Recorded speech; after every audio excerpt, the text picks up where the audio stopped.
Are you under the impression that you can no longer have the occasional bevy because you're wanting to live a healthier and fitter lifestyle?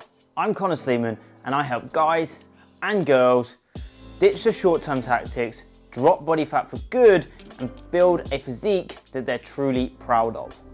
I have a lot of clients come on board that come in with great intentions. They're like, oh, I'm gonna give up chocolate, I'm gonna give up alcohol, I'm gonna give up this, I'm gonna stop doing that. And I'm like, dude, why? Right, and they're like, oh, because it's bad, I shouldn't be doing that, it's not good for you, and so on. And I'm like, yeah, on paper, maybe, but then life comes into it and we don't need, and nor should we, just to live that chicken, broccoli and water lifestyle. Like, you want a social life and so do I.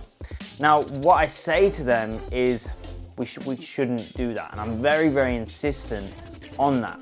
And they, at first they don't understand. Then I explain to them, yes, you can stop doing this thing and you will get to your result if you do the work in between, obviously. But where you're then gonna fuck up is when you get to that end destination and you're like, okay, sweet.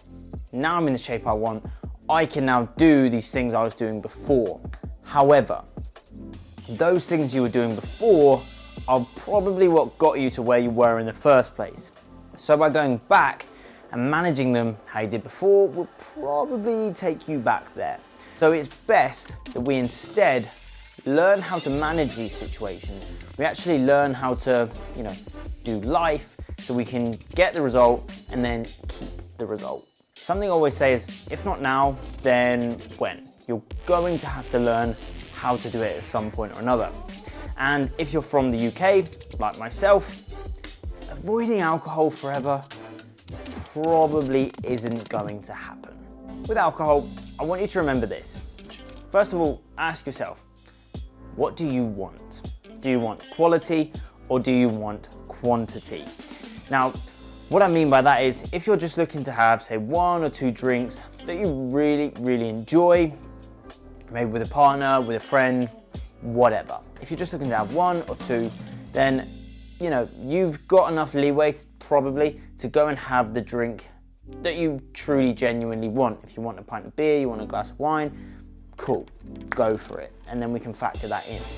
If you're looking to have, say, more than 2, 3, 4, 5, 6, whatever, be mindful of the repercussions of that, obviously, but in this instance, it might be wise to go for a lower calorie alternative, such as a clear spirit and a diet mixer that is going to be lower in calories and do less damage per se to your energy balance, your calorie equation. Secondly, I need you to remember that calories are always king.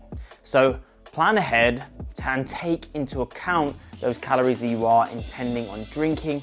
Just because they might be after midnight or they're a liquid doesn't mean they don't count. If this has been useful, which I hope it has, I would love to get you sent over a copy of my alcohol guide.